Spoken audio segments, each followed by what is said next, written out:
grabbed, and he's going to be sacked.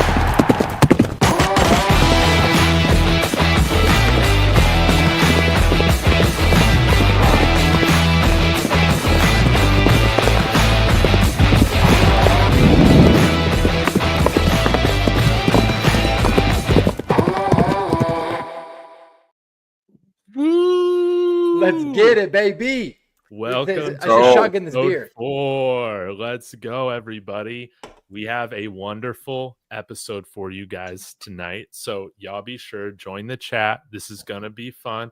Jeremy is just a minute late, but Jeremy, give me a thumbs up when you're ready to go. We'll put you up here. But before we get into our fun games, guys, be sure smash that like, subscribe to all the channels. Links are in the description.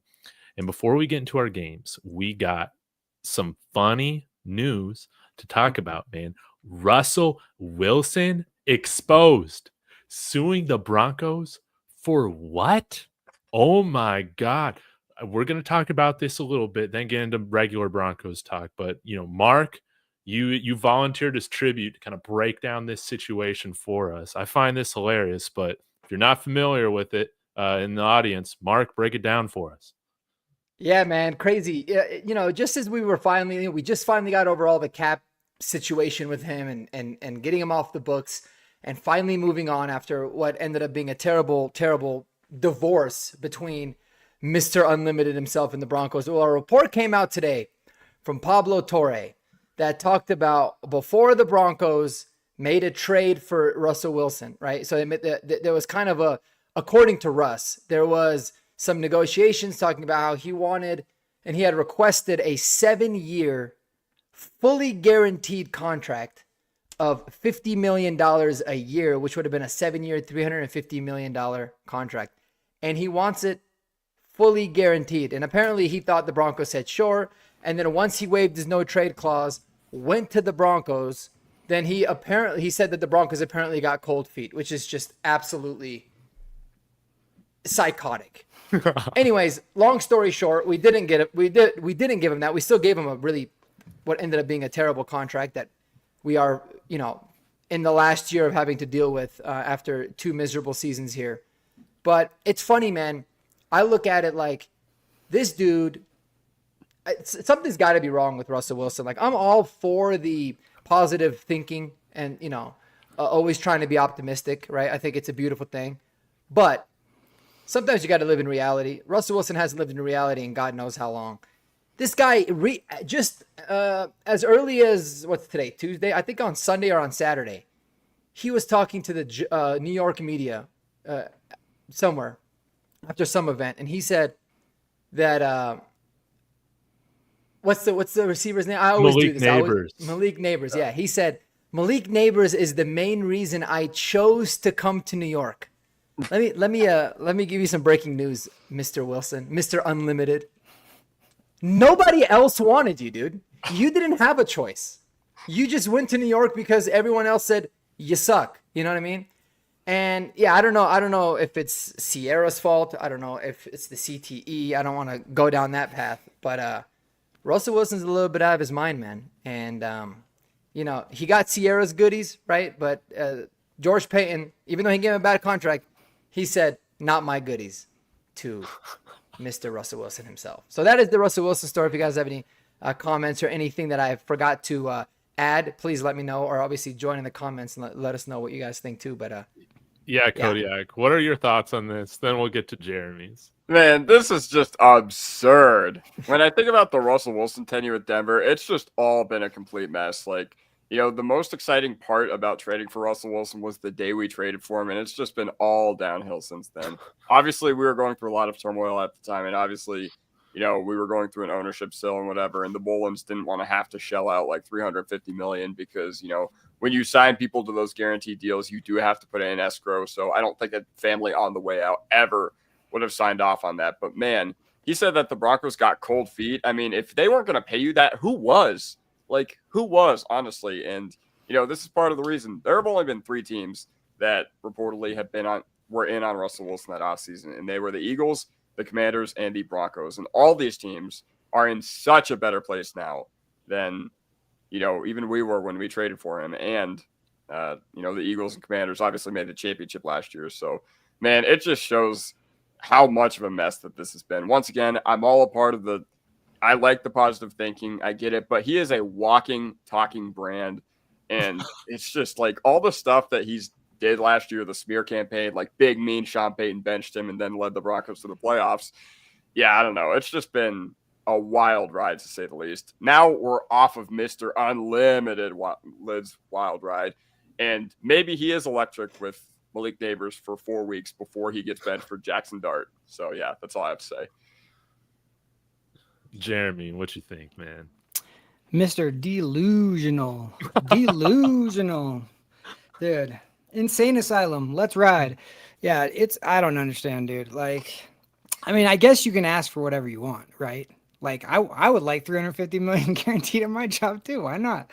Let's go ahead and ask for it. But I mean, the fact that he's still got his own office upstairs, he still got the contract he did. I mean, gotta hand it to him. I mean, I don't know what happened between 4 weeks. Wasn't it like 4 weeks left at the end of the Seattle tenure to like wherever he has that now? I don't know what happened there, but I don't know. I'm just glad he's not our problem anymore. But when you hear stuff like this, it is just, it's wild times. It is interesting. I almost wish that we had, I forget what the cap hit would have been like, but man, we should just let him go after we fired Nathaniel Hackett and all those guys. But what I find interesting is that, when Sean Payton had benched him and then Russell came out, with this lawsuit about, or how the NFLPA was looking into benching him for the non-injury guarantee or whatever. So I don't know if this lawsuit was different, suing the Broncos for colluding with the rest of the NFL for not giving him a guaranteed contract, but I'm happy that he lost this. Judge found him or the Broncos in no wrongdoing, but I think it goes to show just the temperament of Greg Penner, George Payton, Sean Payton, and the rest of the front office, because if I was in charge and Russell Wilson through his media team is starting to leak all this stuff and, say, this is how they're handling the benching, we're going to have the players union look into it, man. Like, and I would have gone out right there and said it. Well, you were trying to get 50 million guaranteed over 7, for 7 straight years, worse than Deshaun Watson. You were holding us hostage and all this stuff. And it just shows like the, I don't know, just the temperament and wisdom they had to bite their tongue on it. And then, let the football gods do their work, because now it comes out through this Pablo Torre report. I find this very interesting, vindicating, and just hilarious at this point, man. I just find it entertaining. I know some Broncos fans probably get sick of, the Russell Wilson videos, but that man embarrassed us more than Josh McDaniels ever did, man. Him and Nathaniel Hackett. So that's how I feel about it, man. Well, he got his fully guaranteed contract this year. So 1 year, $10 million. I don't even know how he fleeced the Giants for that, to give him a fully guaranteed contract. But they said, all right. But they're the Giants, so Yeah. There you go. Now we'll see how it works out. Before we get started on our games, before we get to rank and file, shout out to Eli Betts. He said, Russ's greatest accomplishment in Denver was that Subway commercial. Do not trigger our PTSD now. Don't do it, man. The danger wish traumatized me, man. That was awful. Why would you do that, man? But send in 1099 to somebody's channel, not mine. Maybe Kodiak's, Mark. We'll see when the revenue hits tomorrow. Gotta stay late for work tonight, so looks like you guys are keeping me company. Have a great show, fellas. Thank you. Go Jets, but really go Broncos. And Mark Ryan saying, I hope Russell gets benched every year going forward. And I feel the same, man. I'm bitter. I ain't ever gonna be over it. I'm just never fully gonna be over his antics. So I wonder what he did to like Mike Tomlin and the Steelers, if something's going to leak out about like maybe he made threats or he did something to prevent him from getting benched last year. especially down the stretch of the season. Because you could have easily made the argument like the Steelers, they're not going to go anywhere anyways. Maybe Justin Fields could have given him a spark. So I don't know, but shout out to Russell Wilson, man. Honestly, as much as I cannot stand him, he went from like being one of my favorite quarterbacks pre-Broncos to somebody that I absolutely despise. But you got to give it to him, man. He's got a good PR team and he got a lot of money. He's going to be running for office. He has politician written all over him. So, dude, no doubt about it. Quick one-liner. We'll start with Kodiak and work our way around. Who was worse, Wilson's stint with the Broncos or Rodgers with the Jets? Oof. I mean, this is a pretty good one considering you have to look at this from all angles. Rodgers demanded that all his trash cans came with him, like Lazard, like Cobb, and a common denominator here is Hackett, I guess you could say. But the Jets also didn't have to give up 2 firsts and 2 seconds for the rights to get Aaron Rodgers. So just based on that, I'd go with, Russell Wilson. But I will say, one of my favorite games from last year was the game where we showed the NFL world that Rodgers was done. I've been a Rodgers hater forever. So, yeah, I got to go Wilson with the Broncos just because of the opportunity cost. But, yeah. Jeremy? Yeah, it was Wilson just because Rodgers got hurt. I mean, maybe he could have done more in the offseason than, doing whatever enemas he was doing. But maybe that contributed. I don't know. But I would say Wilson. I mean, there was no excuses. He was supposed to come in and be the man, and he wasn't. And, yeah, he immediately distanced himself from the team. That was not good. But I will say, still, neither one was as bad as Deshaun Watson. So, at least we weren't the worst. Yeah.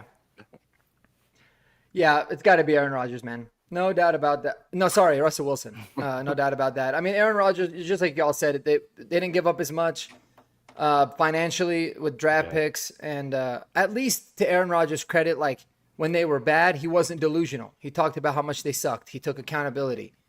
That speaks for something. Russell Wilson just pretended like we were doing great, sitting at like 3-10, So that's what angered me the most. So yeah, absolutely. It's got to be Russell Wilson, man. And it was cool. I mean, it showed that Rodgers, still really cared when he was throwing. Was it MVS? He's just thrown under the bus for not, running within this line, downfield, whatnot. Russell didn't throw anybody under the bus. He just talked in cliches the whole time, like a plastic man. Again, like you seen Barbie with more personality, right? More, than he ever gave us. So.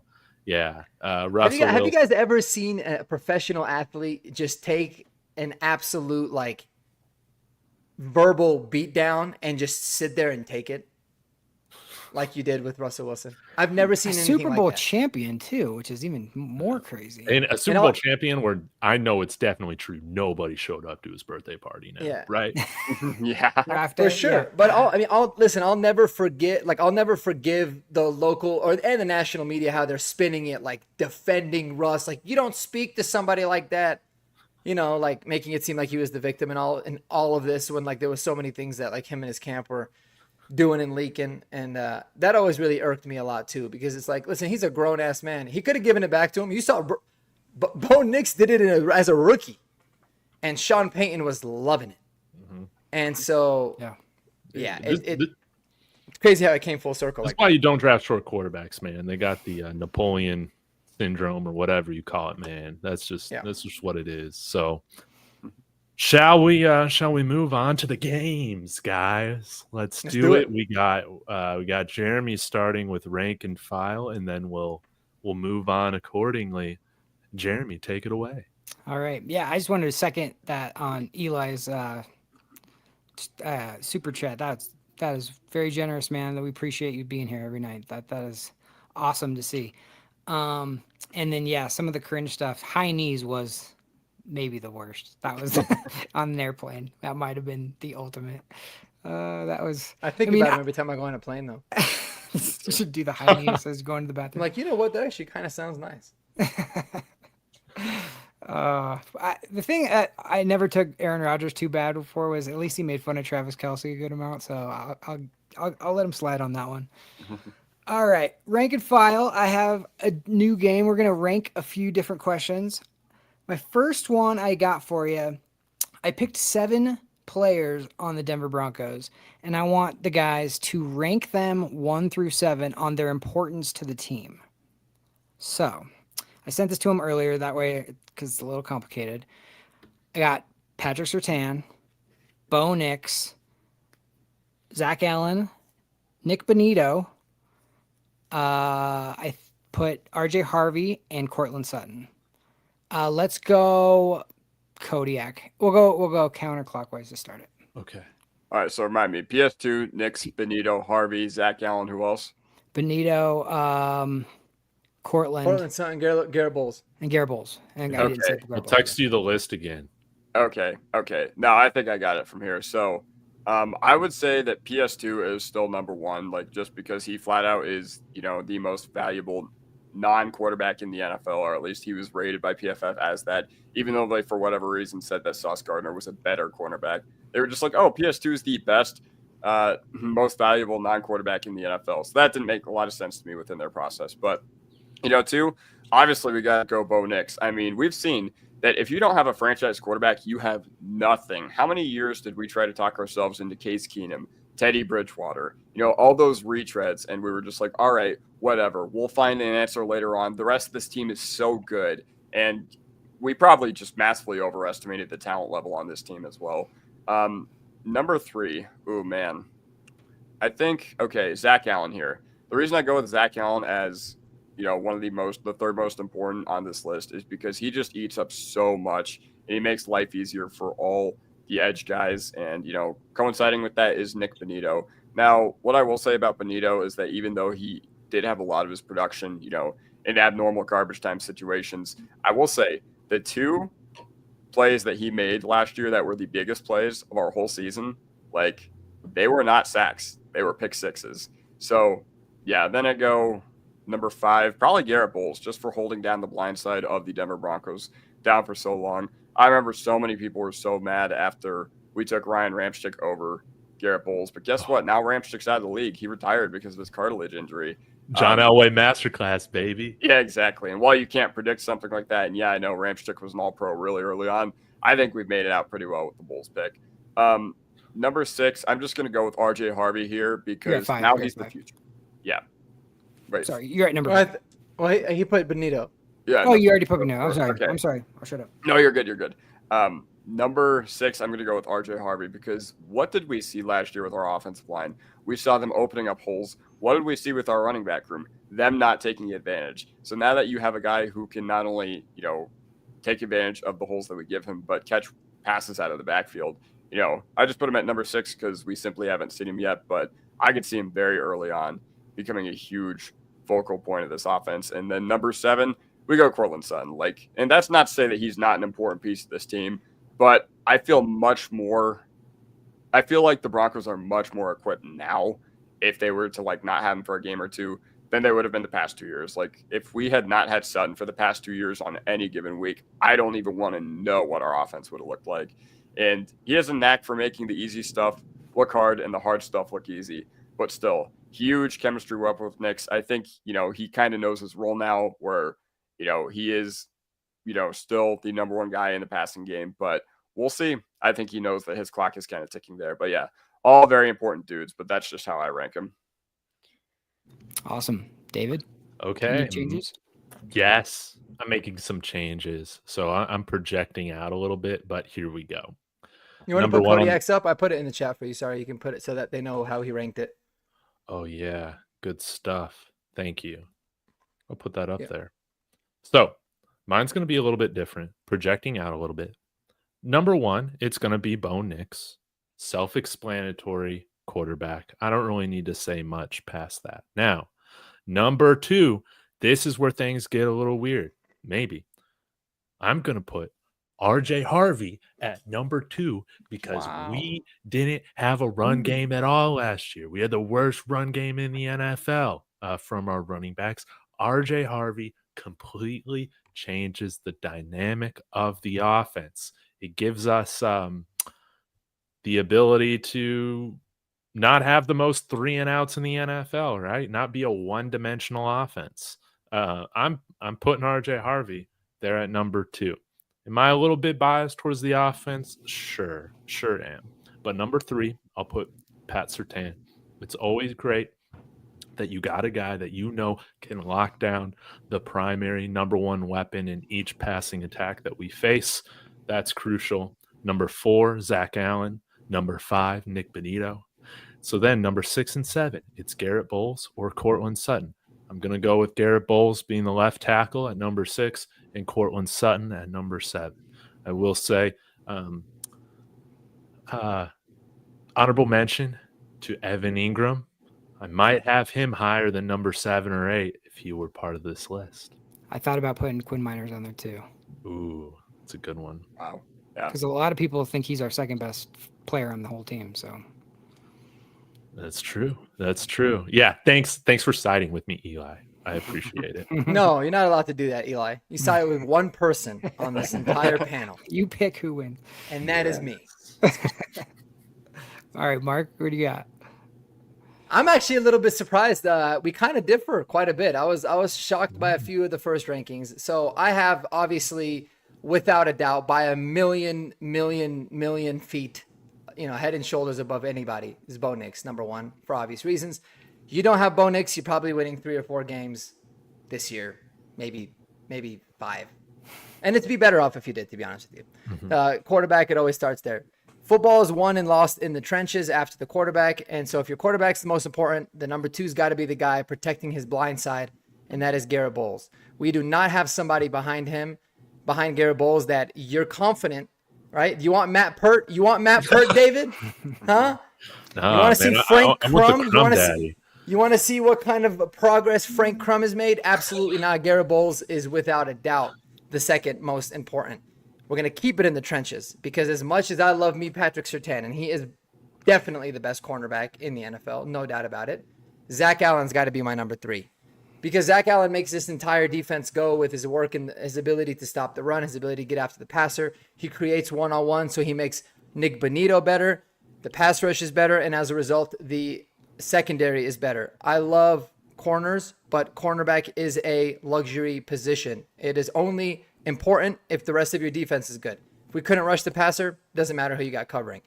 So I got Zach Allen at 2. At 3. PS2 at 4. For obvious reasons, he's just a shutdown, kind of lock one side of the field down for you, and allows the pass rushers a little bit more time to be able to get there. The reason I have him above Nick Benito is because I think that our edge room is so loaded already that you have some guys that you feel confident can probably step up if needed. So I got Nick Benito at 5. Number 6, I have Cortland Sutton. I think Bo Nix is going to take a huge leap in year 2.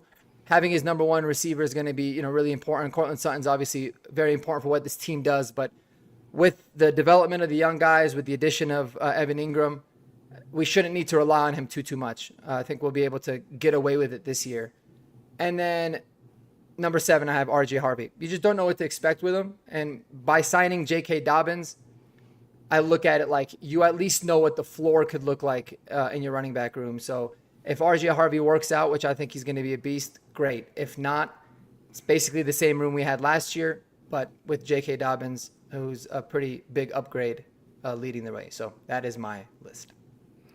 I like it. That's why I asked it, because I kept going back and forth on it myself. I mean, for me, Bo Nix is number 1 because it's the quarterback, and I think, if we didn't have Bo Nix, if we just had the conversation about Russell Wilson, I think that, we just saw what the difference was. But yeah, after that, you really can make your own list, honestly. I'll put Patrick Surtain, he's the defensive player of the year, but you can make a strong argument. Do you need a left tackle or Zach Allen or your pass rusher or your number 1 wide receiver or running back? So, all right, that's awesome. Number 2, my question, rank. And I'm going to do this clockwise. I'm going to start with Mark because I think Kodiak kind of did a video like this. So it was in honor of him. But rank 1 through 4 on who is the most responsible for the Denver Broncos revival. We got Sean Payton, George Payton, Greg Penner, or Bo Nix? And we'll start with Mark. This one I spent a little bit less time on. The first one that got me, I was like thinking a lot. This one was a little bit more easy for me. I got Greg Penner as number one, in my opinion. I just think it always starts at the top. You see what ownership can do when you empower the football guys to do their job. You give the resources needed. He came in, he flipped everything around right away. Number two, I am going to say George Payton. George Payton ultimately did bring Sean Payton in. He righted a lot of his wrongs, if that's even the right way to say it, which I think should be, is very commendable of him. I think it's something that not a lot of people in his position would do. He hired Hackett. I get it. He got rid of him right away, and he ultimately did make the play and go get Sean Payton and give up the second round pick when we basically had no, draft picks or anything at all still. So it would be him. Sean Payton would be the obvious number three in this case because, he's just kind of next on the list. And then number four is Bo Nix. Now, obviously, once he came in, Bo Nix has probably a higher impact than almost any of them except maybe Sean Payton. But he's not here if Sean Payton, George Payton, and Greg Penner are not there. So that's how I have it. Okay. David? I will fight you on this, Mark, and probably everybody else.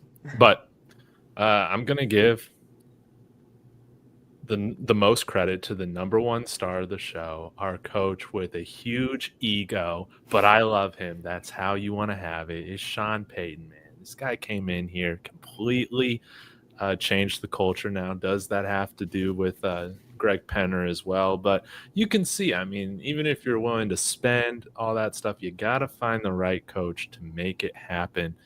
Sean Payton's done that, man. He's turned around the culture, the vibes. He's got swagger. And, he reminds me of Mike Shanahan in some ways to where can be an unpleasant guy. He's arrogant as heck, but he'll win you a lot of football games, and he's right way more often than he is wrong. So give me Sean Payton. After that, I will say Greg Penner, because it was ultimately his decision to hire Sean Payton. Now, I know that sounds a little backwards, but Sean Payton's doing the majority of the work on this. That's how I see it. Then, number three, it's Bo Nix. You need a quarterback worth a damn to make any of this work. And lastly, I give George Payton number four. Still responsible for this, but I put him at number four because without Sean Payton, his draft picks weren't developing, baby. No way at all. Sean Payton had to make those draft picks work and hit. I like it. I really like it. All right, Alex, go ahead. Wow. So nice. We'll do it twice, David. Exact same list, but let me just go down. I don't want to say the exact same stuff you did, but talking about Sean Payton and why he's my number one, well, he's just given us everything that we have not had with the Broncos over the past few years. He overhauled the strength and conditioning program to the point where we have gone from the most injured team in the league to now selling our injury data to free agents who are coming off injuries, high-profile free agents too. And, he also brought in all the position coaches. When we talk about George Payton's picks not really developing and taking a little bit to see the vision, who are the guys that have really made those picks and that vision come to light? Zach Strief, Jim Leonard, Jamar Cain, Davis Webb, and all that. So, with Sean Payton, he just did so much for this team that I got to give him credit for. And the fact that we finished with an 8-9 record after giving up 70 points in the very same year, just an absolute masterclass from Sean Payton. Now, talking about Penner, there is no Payton without Penner.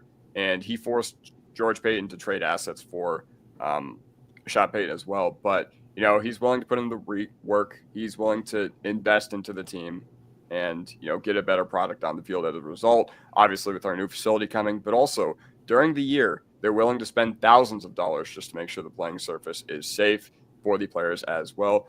Obviously, Bo Nix, when he came in here, the fortunes of the offense and the franchise turned around like that. And that's why it's such an exciting time to be a Broncos fan, because through all the times that we were in quarterback hell and purgatory, guess what? Your minds need to get out of there. They're not there anymore because we have a guy like Bo Nix. And it remains the question of how high is his ceiling, which is really, really exciting. And George Payton, not to say that he wasn't a part of the turnaround. I do give him his props as well, but he kind of put us in the hole. Like, I'm not going to pretend like he did everything perfect as well. But you know what, George Payton, he still deserves his credit for, picking Benito, picking Mims, picking Allen and everything, or signing Allen and righting all the wrongs, as you guys have alluded to. So yeah. Yeah, I'm gonna actually. It's gonna be 3-1, Mark. I'm sorry. That's how I would rank him too, honestly. I just think because Sean Payton is like the guy who's running, like a good owner, like does all the things that Greg Penner's doing. He's taking care of making sure everybody needs whatever they, he's empowering everybody. But like the decision to bring in Sean Payton was his best decision, and the fact that, like we talked about last time, the ability to make a mistake, maybe like a bad hiring or a bad signing, and be able to move on from that quickly is huge. But Sean Payton he's the guy that identified Bo Nix as the guy he wanted. He's the guy that, like Alex said, has overhauled. I mean, our injuries completely have turned around. Just the attitude, the winning culture. We forget like how low this team was, and how it was like another team would take a lead, and it's like, oh, we're not going to win this game. Like that, the mood was just so different. And Sean Payton, I just have so much more confidence. He reminds me of Shanahan. But Penner is, I'd say, I totally agree. I think he's second. I think if we end up, the day we'll end up having to move on or say goodbye to Bo Nix, hopefully that's not for a very, very long time. But I'm confident that he's the type of owner and he'll make the type of moves he needs to do to keep us relevant, keep us good.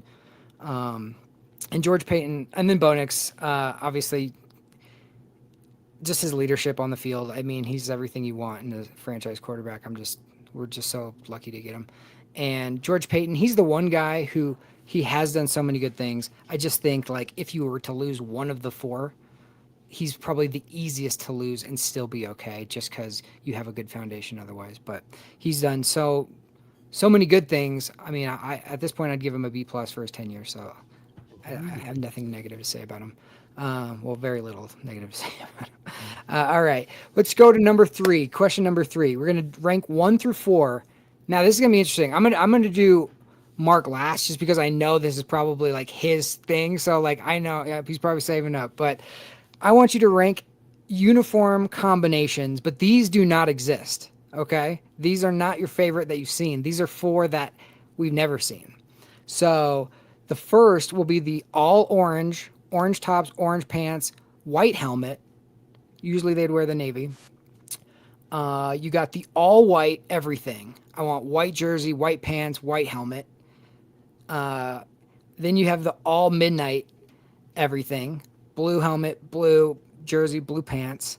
Or you got the road throwbacks, which we have yet to see, and I hope we can see those this year. The white throwbacks with the blue helmet, white pants. We'll start with David since he hasn't gone first. Then we'll go Kodiak and then Mark. All right. Well, I feel like there are kind of 2 different tiers in these uniform concept ideations or ideas. But first, I'm going with all midnight navy and navy helmet. I think that would just look great, specifically on prime time, under the lights. All that would just look really clean. It would look intimidating. No issue there. Okay.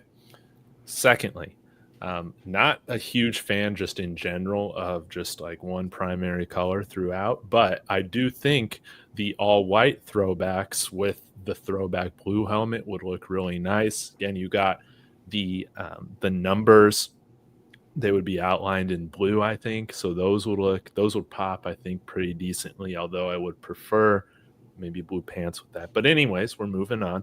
So those are like 1 and 2. Okay. Now, I guess I would go with the all white out.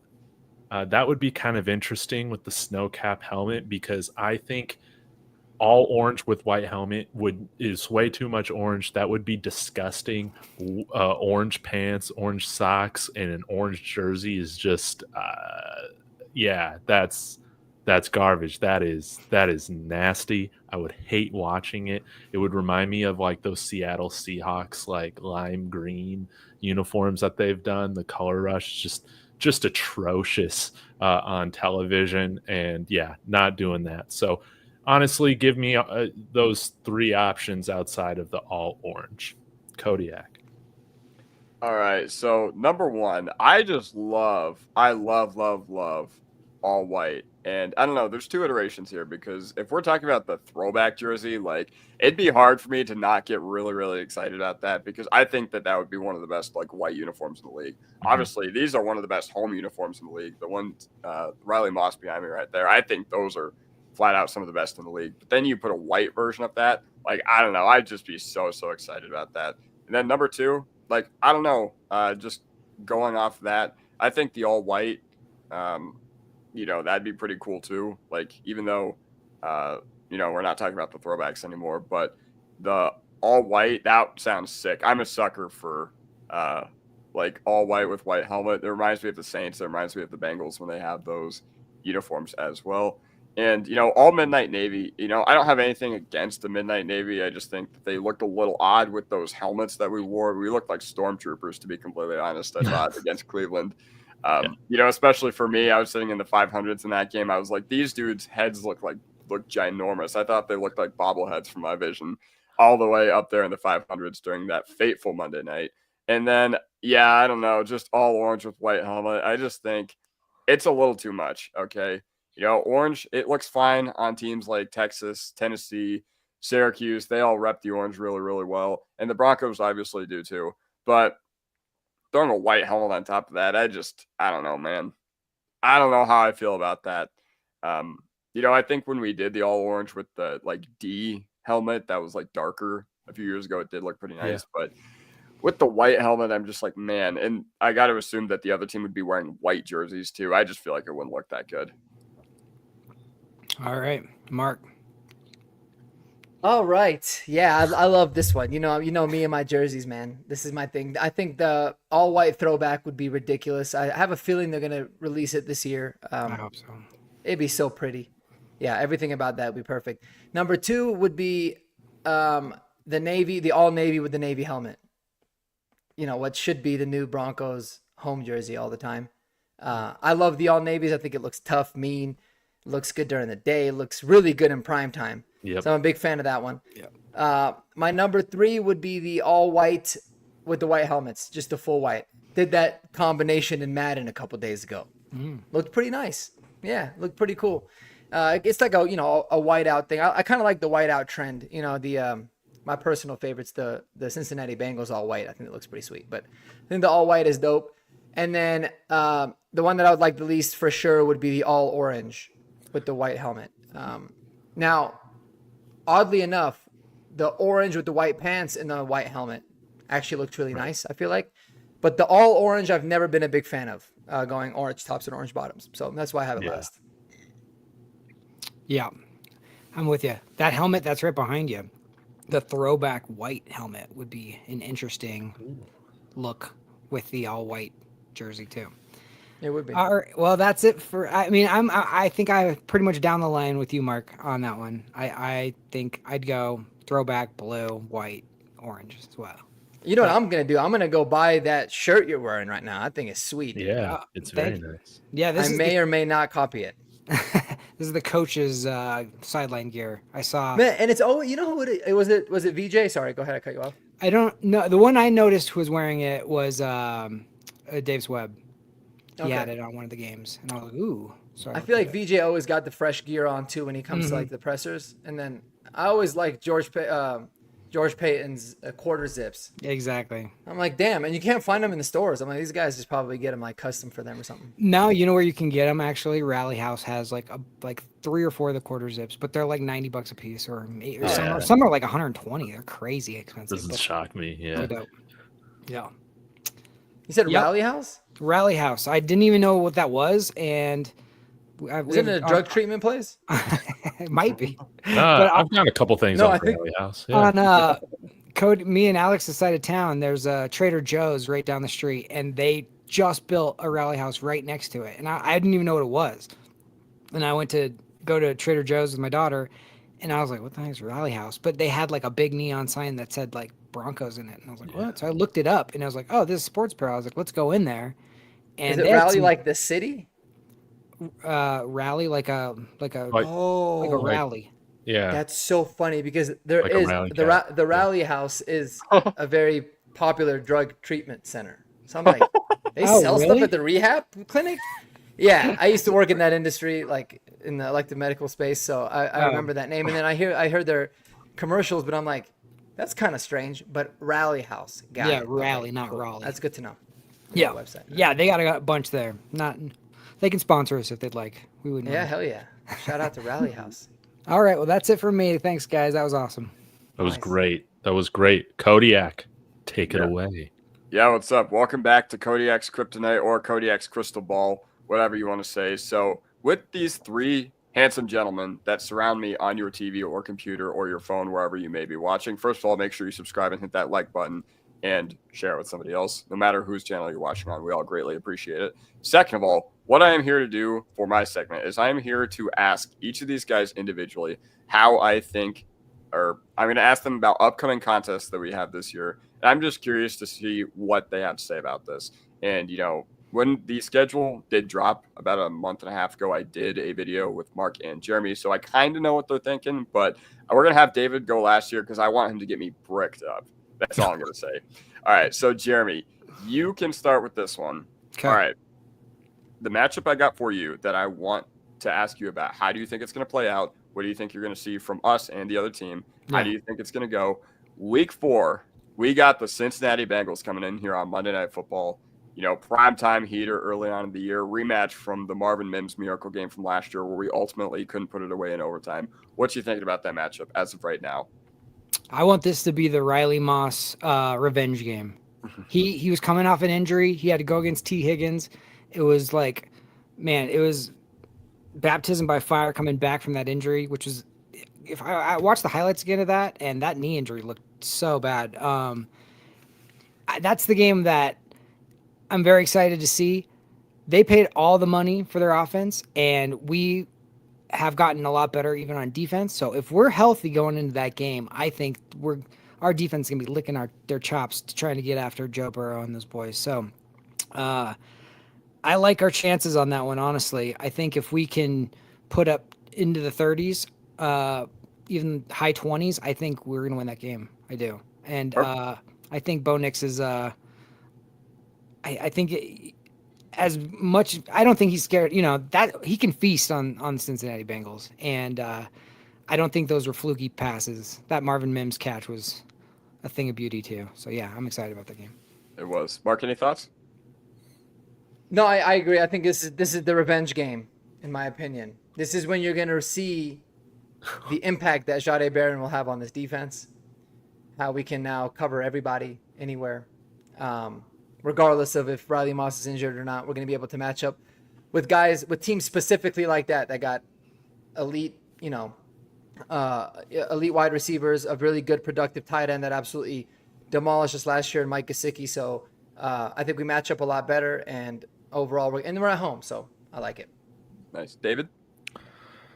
They're going to have a worse defense, man. They're not even going to have Samar Stewart or Trey Hendrickson there. So I think we've upgraded, and they have not. Perfect. Yeah. Well, if there's one thing I have to say about this matchup, it's that we don't have to watch Barton or Sternad, hopefully, again, over the middle of the field against Mike Gesicki. And that's what really hurt us, in my opinion. You know, Riley Moss I can forgive because of the circumstances, but Barton and Sternad, whatever. All right, so See Jahdae Barron against Gesicki. How about that? yeah, Nice, yeah. exactly. I like that a lot more. And then you have Hufung in the middle instead of Or Hufung. Dre Greenlaw, dude. Dre Or Greenlaw will Greenlaw. just eliminate him completely from the game. Yeah, Oh, I yeah. love it. Yeah. Yeah. So, Mark, I remember you said something a month and a half ago that I was like, dang. I was like, wow. So, week 8. After the Giants, after we come back from London, we get the Giants. But after that, we get the Cowboys. And now that they traded for George Pickens, now that they're obviously probably going to rely on their passing game with Dak Prescott, with George Pickens, with CeeDee Lamb, they have Miles Sanders and Javonte Williams. Don't expect them to have much for a run game. What do you expect? How do you think this game's going to go, and who do you think is going to win? I still have a really bad feeling about this game, man, for a couple of reasons. Because, we're in London a couple weeks before. We don't have a bye. We come back, we play the Giants, and then we play the Cowboys right after that. Like, we could have a letdown game against the Giants, but even if we have, like, the worst letdown game against the Giants, we should still win, at least by a little bit. The reason I have a bad feeling about this game is strictly just a feeling. Like, there's not really reasons behind it. I think we're a better team.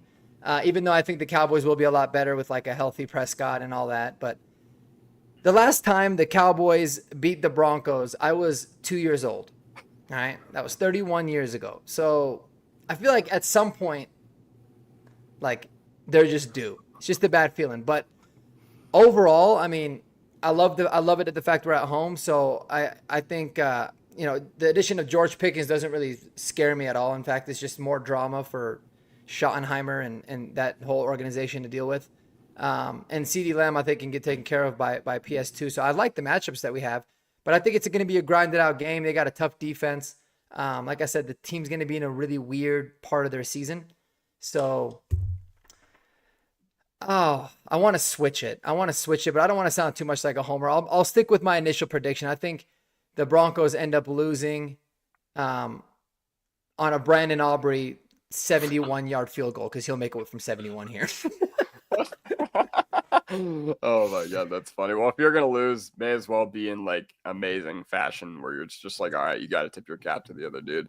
All right, David. Yeah, watch Javonte Williams just have his Jerry Jeudy revenge game against us, like running for over 200 yards on us. But nah, I'll switch this one up. What was our losing streak versus the Chiefs until week 18? Was it like 17 straight losses or something like that? I think it was 15. No. 15? Right. Well, we beat him the year Because before. we beat him in 23. Remember? 2023. Yeah. Oh yeah, that's right. Russ did. Okay, yeah. So it was like 15. That's right. The one good thing Russ did. But yeah. So if we can lose to a team 15 times in a row, the Cowboys can lose 15 times in a row to us. That's just kind of how I see it. And as now again, this is my second time holding Texas residency in my lifetime. Although I love rooting for the Cowboys. These guys are the ultimate front runners, man. Anytime they go into an adverse environment, they go in and face a team that's got a little bit more nasty in attitude, man. They're always the team that lays back or bends over and takes it, man. Our team's a little too nasty. So, give me the Broncos beating the Cowboys. Plenty more losses on the way for the Cowboys against us. Jeremy? Yeah, to me, you're gonna have to prove, Dallas, that you can beat us before I believe it. It's been, I don't even remember the last time. It's been that long. So, and here's the thing: Sean Payton was a Cowboys coach for all the way back in the day. I think he wants to show Jerry that, he should have signed him back in the day. So. Those are always the fun games because that was like Mike Shanahan when it came to Raiders week. He was like, "Oh my God, you'd better not lose this game." And I just think Sean Payton's gonna have that little bit of extra juice when he's going to shake hands with Jerry on the field of like, "Yep, I bet you wish that I was your coach, don't you?" So I'm gonna go with us. I don't know what the score is gonna be. Those are always hard to envision, but it's at home. It's 225. The front runners are gonna be out. They're gonna take off their Yankees and Lakers stuff and keep that in the car, in the trunk. Car. Yeah, and they're all Thunder fans now. Send them. Yeah, exactly. Yeah, for the next 6 months. Send them home. Send them home. Unhappy. You think Sean Payton's gonna make the Cowboys wear their rarely worn? Is it even navy blue jersey during that game? I mean, it is an October game, but we know October it could be like 92 degrees. Or you think he'll just keep the uniform combo the same? It probably just depends on the weather. I think. Yeah. I don't know if that's even an advantage, to be honest. I think it's only an advantage in like Miami and like the first month of the season. Yeah. But we're wearing orange. at home. I guess on the road, and on the road we wear white. So if they made us wear our home jerseys, it'd be orange. It's not like it's that dark. So I think we're good. But Yeah. I guess for the Cowboys, it would make a difference, maybe. Yeah. Yeah. All right. Yeah. Either way, like the past 2 times we played the Cowboys, I've expected us to lose. 2017, remember, I had Zeke. The year before, I had an amazing rookie year. And guess what? Completely shut him down while he was in the midst of his suspension, like drama. In 2021, we went in there and we were up 30-0 in the fourth quarter with Teddy Bridgewater as the quarterback. And we were absolutely teeing off on them. So past 2 times, I've expected us to lose. And we've completely blown their doors off. 8 straight times. Why not make it 9? All right, David. Exactly. You ready? Get me bricked up. Please, I'm relying on you. Please. Before you do, take a little sip of blue and orange Kool-Aid. Please, please do not make me look like an idiot. All right. Christmas night. What are you doing on Christmas night? Obviously, we're going to be watching the Denver Broncos in primetime against a team that has had our number for so many years. What you thinking? Dude.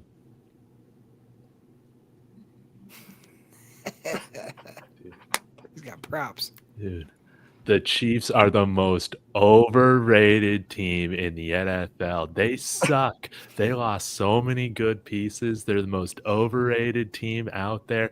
And you know what, man? The NFL machine is going to move on just fine with Bo Nix as the face of the NFL, as opposed to Patrick Mahomes and an aging Travis Kelce who isn't even relevant without Taylor Swift. He's washed. You saw him giving up in the Super Bowl. You saw Chiefs fans already calling them to cut his ass. No, the Chiefs, they had their time. They had their 3 Super Bowls or whatever it was.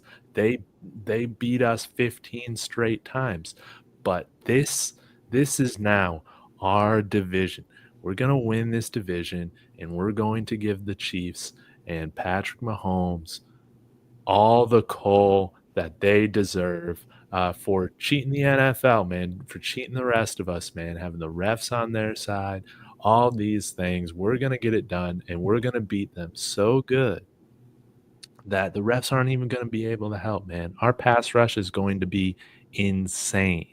Who's Patrick Mahomes going to throw to, man? Kelsey's going to be washed by the end of the season, right? They're going to have dudes that, I mean, who they got at running back right now? Freaking dudes that run as slow as Javonte Williams, freaking LaMichael Pirine, somebody I don't even know, Brashard Smith, RAS score of like 0. I'm not worried about any of these guys, man. The Chiefs are the most overrated team in the NFL. I'm saying it this year. I know I should have said it last year, but they kept winning these dumb games. This is our division. The only threat to this is the Chargers. I'm not even worried about the Chiefs. Mark, how are you going to follow that? Give me a second. Oh, here we go. All right, we rolling. Hold on, I gotta move this thing. Sorry. Anyways, you know what, man? I hate this game already. Even if we end up winning, I feel like I'm still gonna hate the game. They were ruining my Christmas. So, in order to make it up, this is the game the Broncos are going to win. We are going to win in Arrowhead. We have been a team about stopping streaks, stopping the bad things from happening. Now, I don't know how the hell players play with this thing on, bro. This thing is heavy. My neck is already killing me. Anyways, that being said, I think that the Chiefs do beat us at home earlier in the season, but we beat them pretty badly on Christmas in Arrowhead to clinch the AFC West. This is our year, man. I agree with David about a lot of things. They are very overrated, and they've had incredible luck with a lot of different things. The only thing that they're consistent at 2 things. They're consistent at winning close, crazy games that the refs kind of help them out with, and they're consistent at having off the field issues with a lot of their players. I expect for that to continue. I think that this could be the year, for the first time in Patrick Mahomes' career, that the Chiefs maybe don't go to the Super Bowl. And that's not just me being a hater. There's every dynasty has the transitionary period, even with the Tom Brady years early, right? There was a lot of years that they went through that they weren't really that relevant before they became relevant again. I think they're entering that era. I think if that's the case, Andy Reid is gone after this year because he's going to retire, because why the hell wouldn't he? And Broncos win and Broncos end this dynasty for good. That's what I say. Yes. And I'm taking this thing off Yes. now. I need to piggyback really quick.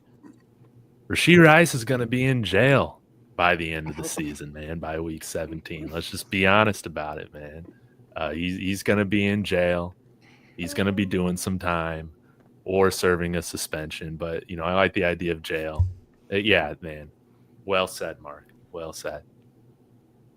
So who's that Raiders wide receiver that killed somebody in a DUI crash? Poor guy, Henry Ruggs. Henry Ruggs. Henry Ruggs. I lived like 5 minutes away from where that crash happened. Yeah, I was looking into his story. It was crazy. Anyways, I don't want to go off the rabbit hole. So he's projected to kind of come out of jail soon, I think. He might come out pretty early. Yeah, and he's been working out. Is he the perfect wide receiver for the Kansas City Chiefs? Yes. Yeah. Absolutely. Yeah, You absolutely sign I him. think he is too, man. Yeah, he can run But- fast, man. But it's crazy, actually. Like, Drives really fast, quick too. side note from everything that I read and saw about him, he was like the nicest guy, never got in trouble, and just made one stupid mistake. Yeah. And damn. But anyways, yeah. So maybe the Chiefs will sign him after Rashee Rice goes to jail. Maybe they just switch the two receivers.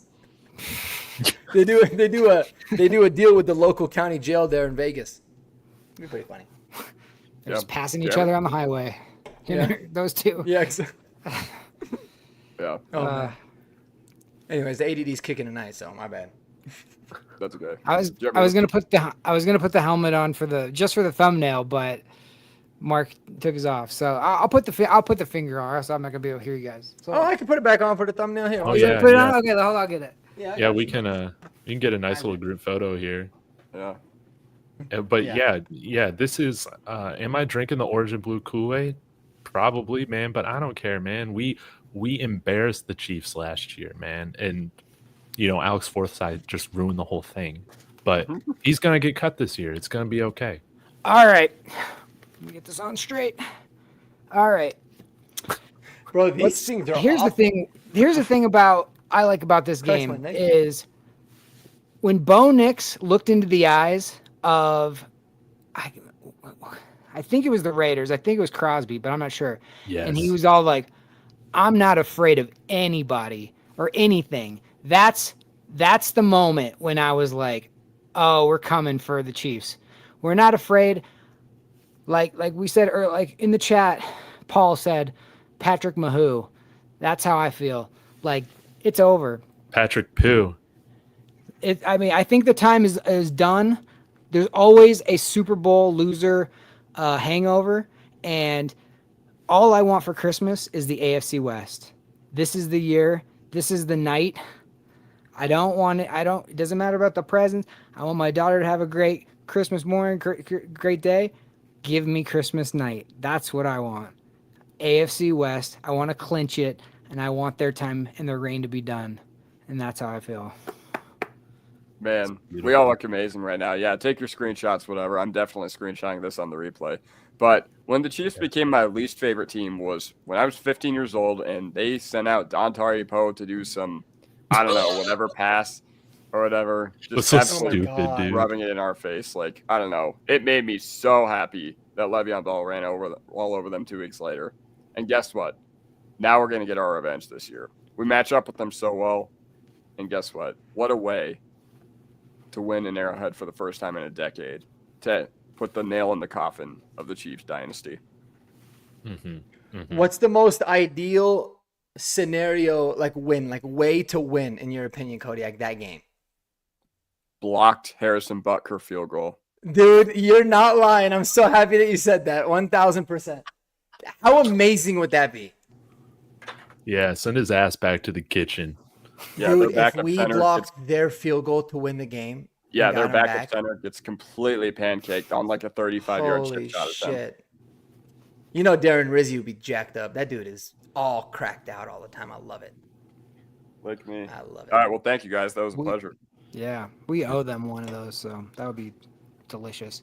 That was beautiful. Okay, well, I'm excited for this segment. It's called The Hill I'll Die On. I know we're a little pressed for time, so I'm just gonna cut this down in either to a player or a coach. You guys can choose. Okay, Hopefully we don't have any repeats. But the hill I'll die on is, what is a Bronco whose time might be looked down as like negative out here, like a Jerry Jeudy. Now, I'm just going to say flat out, guys, I don't want to see one answer, Jerry Jeudy. We all hate Jerry Jeudy, so we're not doing that here. We're not talking about Jerry Jeudy, but as a player like that you will defend endlessly, or a coach for his time here. And I'll expand it to say maybe just a player or a coach who is underappreciated or isn't talked about enough. I guess we'll start with Mark, and then we'll work away around the horn. God damn it. Do you not want to go first? It's not that I don't want to go first. I just can't think of one. I know that there's a few, but I can't really think about it. But okay. Well, we can come back to you.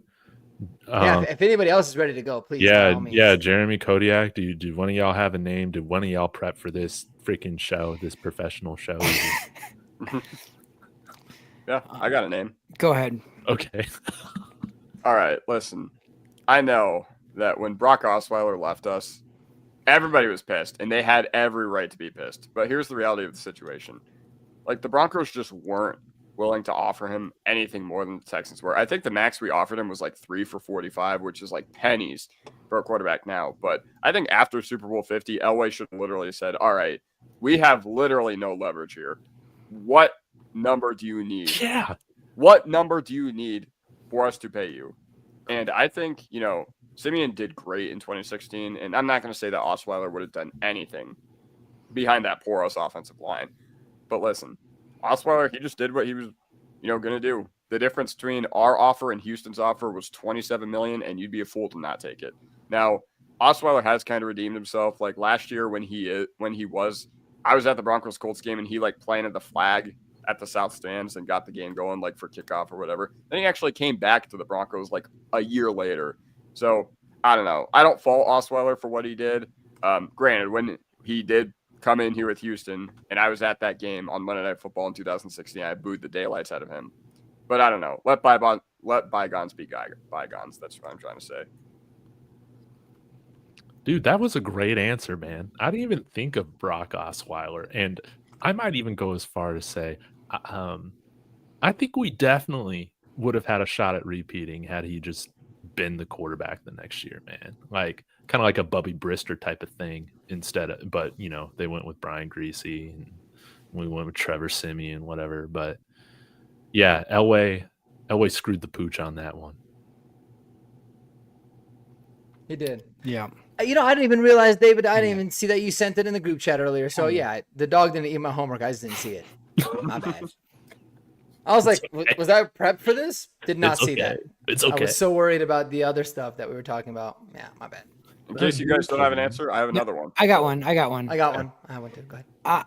Now I have a few, but because you went quarterback, I'll go with another quarterback. I feel like this quarterback was treated unfairly, and there's a very famous photo or moment with him of flipping off some people yelling at him, and that man is no one other than Jake Plummer. Jake Plummer did not get the love he should have gotten. He came into a very, very difficult situation on the heels of Elway and then Greasy not working out. And now here comes Jake Plummer to revive us. And not only did we have great seasons under him, and yeah, did he have a F-it mentality sometimes where he was throwing into triple coverage and maybe, but you know what? Every time I listen to that guy talk to this day, he always pumps me up because he loved competition. He played for the other guys. He didn't play for fame. The dude drove a Honda Element. He had a beard. Everything about him was just this is just a dude. This is just a guy that if you met him on the street, you would never know he was the king of Denver for a little bit. And he was discarded for, a shiny new object in Jay Cutler, and we did him wrong. And I'm so glad that, history has looked kindly upon Jake Plummer. But Jake Plummer, very, very underrated and didn't get his due. Sorry, Mark, if I took your guy. You Dude, did. that was great. You totally took my Dude. guy. I got his mushroom tincture right here. Oh, there Shout you out to Jake Plummer. You want to sponsor the show? Come on now. Umbo, come on now. I would love to have an interview with Jake Plummer, man. Jake Plummer. Dude, he seems like such a cool dude. just, yeah. Dude, I want to go to Meow Wolf with him. You know what the biggest baller move of all time Jake Plummer had is when the day he decided to retire, it was at the Denver Athletic Club. He was like, oh, I guess I got to retire. He just tells the media, he calls a couple of his friends in the media, hey, I'm going to do a press conference in 45 minutes, come down. He comes off the handball court, says, yeah, I'm going to retire, goes back and plays handball. Like, what a freaking, like, that to me is like, that guy's just living how he wants to live, and he doesn't care about anything else than that. And you got to respect that. Mm-hmm. Mm-hmm. Mark, you No want me to doubt. go first? Or No, are you I'll go. scared of I'll me? go. I Okay, got you the underappreciated one help for sure. There's a lot of guys that I feel like I loved, but they didn't end up going elsewhere that I can think of that I was like still rooting for them. A lot of them just retired. I think one of the most underrated players in Denver Broncos history that gets no love because we were so good. We had the most dominant defense, arguably in NFL history, in 2015 when we won Super Bowl 50, and that is Darian Stewart, man. You talk about somebody that was under the radar, right? We had Talib, we had Von Miller, we had, the whole shebang, Chris Harris, Derek Wolfe, everybody. But Darian Stewart, all he did was knock people the hell out and make plays. He was huge in the Super Bowl. He had 2 PBUs. I think he recovered one of the fumble or forced the fumble, the one that I think TJ Ward recovered. He had a sack. He was making plays all game. Never got any love. Stayed with the Broncos for like a few more years after that through a lot of the bad times. Was always making plays. I really just wanted to give some love to Darian Stewart because he was one of the more underrated free agent signings that we had. And like I said, it was loaded, man. DeMarcus Ware, Aqib Talib we brought over, right? And then there was a few others that we signed in that offseason that were huge, or a couple off seasons before. But Darian Stewart, man, what a baller. Awesome player, super overshadowed. And he deserves his flowers. Can I piggyback off that real quick? Yeah. Another guy on that defense who I always loved and was another guy like Darian Stewart who just never got the credit. Danny Trevathan. I always thought that dude was just rock solid. If you caught it and then kind of took a little bit of time turning around, you were going to get walloped by that guy. Yeah. He embodied the no-fly zone defense, and he wasn't the big name on it, but man, I love the way he played. And then when he went to Chicago, I was like, please get him back. Because it just felt like he was one of those glue guys that never got the Vaughns or the Wares, the Talibs, the Chris Harrises, or the Wolves, or all these people, right? Malik Jacksons. But man, Danny Trevathan was just an absolute stud. You know who else I liked a lot? I don't think he was on the Super Bowl team. I always messed with Tony Carter, bro. The corner. Yeah. I always thought people hated him. I'm like, this dude is sticky. All he does is make plays. I like Tony Carter. There's a lot of those like, kind of dudes that came in, they made plays, and then they just disappeared for whatever reason. Lenny Walls. Yep. Lenny Walls. Yeah. Yep. Will Parks had his moments. There's a lot of those. Anyways, we'll get to all those. I'm so glad none of y'all poached my player I was going to talk about. So this player, I believe, this is a little controversial, but I think this player should have a spot in the Denver Broncos Ring of Fame. But nobody talks about him at all because he kind of had a controversial career. But what if I told you the man played 4 different positions for us and never complained? He balled out in every single defense he was a part of. What if I told you these are the top 5 tacklers in Denver Broncos history?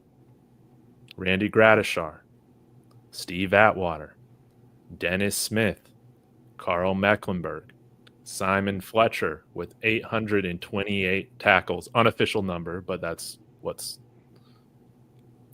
this is according to Broncos Wire, but that's what's said.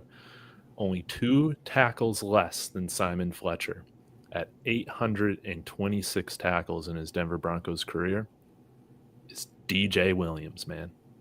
DJ Williams. He's got more tackles than guys like Tyrone Braxton, Al Wilson, John Mobley, Justin Simmons. And we drafted him 17th overall from the University of Miami. We had him playing, I think it was weak side linebacker his rookie year, balled out. Then we signed Ian Gold. Then he moves to strong side linebacker. Then Al Wilson moves on from the team. We cut him due to that neck injury. Then he moves in and plays Mike linebacker in the 4-3, right?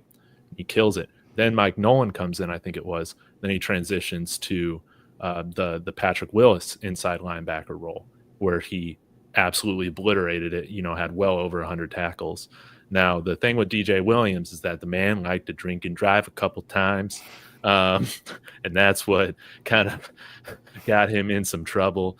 He had a DUI, I think, earlier on in his career. And then at the end, around the time Josh McDaniels came in, he got his second DUI. He had his co-captaincy stripped from him. And then they ended up moving on from him. But DJ Williams, he also just played around so many good, talented linebackers. Al Wilson, John Mobley, Ian Gold. A lot of these guys were fantastic. But again, he led us, well, at least in my lifetime, he's probably the guy that's brought the Broncos the most tackles in their career in my lifetime. And nobody talks about him ever. Nobody talks about him ever. And he was one of our best first-round draft picks in my lifetime. I got a story about DJ Williams. Really good one. Very good. First piece of Broncos news I ever saw, like when I was 11 and I didn't know anything about, like, oh, I can go on here and talk about this with people. First Bleacher Report article I ever saw was one where DJ Williams had leaked the Broncos defensive playbook in 2012. That's right. Oh, that's right. I remember that. That was so crazy. Yeah. Nah, he was a beast. He was so And Al Wilson, DJ Williams, these were some of the first football jerseys I had, were those guys. So a lot of respect to DJ Williams. And if you guys haven't watched it, go look it up. DJ Williams, Josh McDaniels cheating. You'll hear him talk about how Josh McDaniels was cheating when he was coaching there. It was hilarious. But yeah, DJ Williams, I think, should be a Ring of Famer, man. He was so good, and it's very rare that you find linebackers that just produce at an insane level no matter what position they're asked to play. And he never complained about it, at least to my knowledge. Yeah, no, he was amazing, man. He was a unbelievable player. Like you said, I think he was durability, if I remember. I don't think he missed a lot of games except for the times that he was suspended. I know he failed the drug test too, so he was a controversial dude, but that's kind of what you need from your linebacker. Yeah. Like your middle linebacker, you need some. You need him a little crazy. You don't want someone like Alex Singleton, nice guy. Cody Barton, just a splendid human. I want somebody that's gonna kill you, and then get a DUI after the game. That's why Georgia's so good. Like Bill Romanowski, bro, spitting on people's faces, and hell yeah, that's what I'm talking about. Danny Trevathan had to have been crazy. Yeah. Yeah. All right, Mark, let's cap us off, man. We should change the name of this show to Horsepower 2 Hour. Right. We're never keeping this down to an hour. I can tell you guys that. Exactly. We had Russell this shit on at the beginning, I know. We added time. I know. Oh, dude, Willis McGahee. Yeah, it's a good one. Good job, Kodiak. I like that. My first jersey, believe it or not. Wow. Is it? Oh, my first jersey was Brian Greasy. Yeah, how you like that one? Ooh. Wild. Anyways, my segment is called what is it called? Broncos Then and Now? No. Yeah. Broncos Then and Now. That's the one. I have a bunch of different files here, so I wanted to make sure. Rank and file yours. Broncos Then and Now. So what I'm gonna do for mine is it's gonna be fun, and it doesn't have to be like exact, but I'm just gonna go around and kind of rapid fire ask anybody who's better. I'm gonna give you guys two players. I'm gonna try to make it to where like it's a current guy on the roster and then somebody from the past, and essentially in those situations, like would you swap this player out for the other one or not? And then I'm gonna have a what's who or what's worse segment. So there'll be like who's worse in terms of players. It could be, and both of these could be executives as well. And then there's also like maybe some memories and some other things in there as well. So I think you guys will start to get it. So I'm gonna start off with my man David. And I'm gonna ask you, who is better, Riley Moss or Bradley Roby? That's a good one. Dude, I'm going with Riley Moss. I can't remember anything that Bradley Roby's done outside of like one interception, man, if I'm being honest now. That might be revisionist history because I think it was pretty decent, his rookie year playing slot. But, Riley Moss, man, Riley Moss was awesome this year. I'm going with, and, he's a white cornerback, so you get like added bonus points for being white at the position. I know that might frustrate some people, but it's true. And, I'm going with Riley Moss.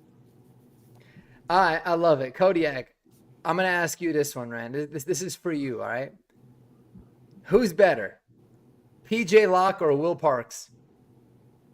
Man. Oh, wow. That's a good one, huh? Honestly, same player. But listen, I will say, Will Parks, he at least kind of had that leadership back then. Like, you knew that him and Simmons, like, were coming to their own as leaders. Whereas, and we also had no leaders. Yeah. And we also didn't play important games with Will Parks. Whereas last year we played a lot of important games with PJ Locke, and he was clearly the biggest liability on the team on the defensive side of the ball in those contests. So, yeah, once again, same player, but yeah, who's worse? I mean, is this who's better? Who's worse segment? Who's better? Like obviously now they're both like back. They would be backups on this team. So who would you rather have as a depth guy? I'd rather have Will Parks. All right. I dig it. All right. Jeremy. Oh, this is a good one. Eddie Royal or Marvin Mims? Ooh, man. These are good. I like all three of these questions. Dude, Eddie Royal should have been talked in our last segment. Yeah, he could have been. I literally should have looked at my list that I had because I had so many underrated guys like from that. Naturally, I didn't even think to do it. Damn. There's a couple more too. You guys would be like, oh shit, he was good too. I think Mims might have a little bit more of a ceiling, maybe, hopefully. But man, I'm gonna go Eddie Royal. Yeah. Eddie Royal was just a dog, especially that rookie year. He had that one game where he just absolutely torched Jay Cutler, and he was just such a smiley assassin like Steve Atwater was on the defense. Just a sweet guy, but man, you could not cover that man. And great name too, Eddie Royal. That's just. You remember his Burger King commercial? Oh, he's like, get the royal treatment. Yeah, I remember that. That's right. I used to That's go right. get the royal treatment all the time. Like, like, give me the royal treatment. Was he a 1,000-yard receiver? I would assume. I think so. I think he so. was 980 yards in his rookie year, dude. Yeah. He was nasty, dude. But before you move on, I got to say something about Bradley Roby real quick. Bradley Roby, I don't know if we win the Super Bowl without Bradley Roby. He knocked the football out when I think it was the Chiefs. No, Steelers. Steelers were driving on us. Yeah, Fitzgerald Toussaint was the running back. I was there. I remember, yeah. Yeah. And it was him punching that ball out that basically like ended their go-ahead drive that they were on, and the rest is history. So I know it's hard. Sometimes you kind of forget, and when he goes to a different team, he kind of gets forgotten about. But man, Bradley Roby was huge, and that scoop score TD was the last time we beat the Chiefs on that one play too. Bradley Roby was very, very nice. Now, I hope Riley Moss surpasses him, and I think Riley Moss is playing cornerback 2, and Roby was playing 3 at the time, I think, because of Chris Harris and Talib, so it's a little bit different. But yeah, Bradley Roby, big ups on him. What was the second one? What was the second one you said? Oh, Will Parks or PJ Locke? Yeah, okay. I'd go Locke, but Parks is the better special teamer for sure. But yeah, have I asked all three of you guys one yet? Yeah, you just did. Okay, so now I got one for the whole group. We'll do it that way. Okay. Sean Payton or Gary Kubiak? I don't think people are gonna like my answer. You can't go wrong, I don't think, honestly. For this team. Go ahead, David. Dude. Oh, for this team? Well, you got to look at it like. Well, I guess you can go about it however way you want, but like if you could substitute Gary Kubiak for Sean Payton on this team, would you do it? I guess that's kind of a hard question. You'd obviously say no because it's like Sean Payton's team. So I guess in general then, because coaches it's a little bit more difficult. Absolutely not. Absolutely not. I know Brock Osweiler had like 5-6 games, whatever, man. But Kubiak came to make sure that nothing blew up, right? We don't win that year without Manning. I don't care how broken his hands were. They couldn't feel. But Wade Phillips, man, was the most important coach on that staff that year. And I love Gary Kubiak. Like, I love him. But if we don't got Wade Phillips on that staff, man, we're not winning that Super Bowl. Yeah, I would agree. Yeah. What did we fail to do in 2015? There were some shortcomings of the team, and I mainly think about adjusting on the offensive side of the ball. And with Gary Kubiak, you're forgetting that he's kind of a package deal with the trash can offensive coordinator known as Rick Dennison. So, oh God, remember, we were supposed to do a dual head coach thing with him and Fangio, and then LA said, no, you're not bringing your buddy Dennison back in this building as well.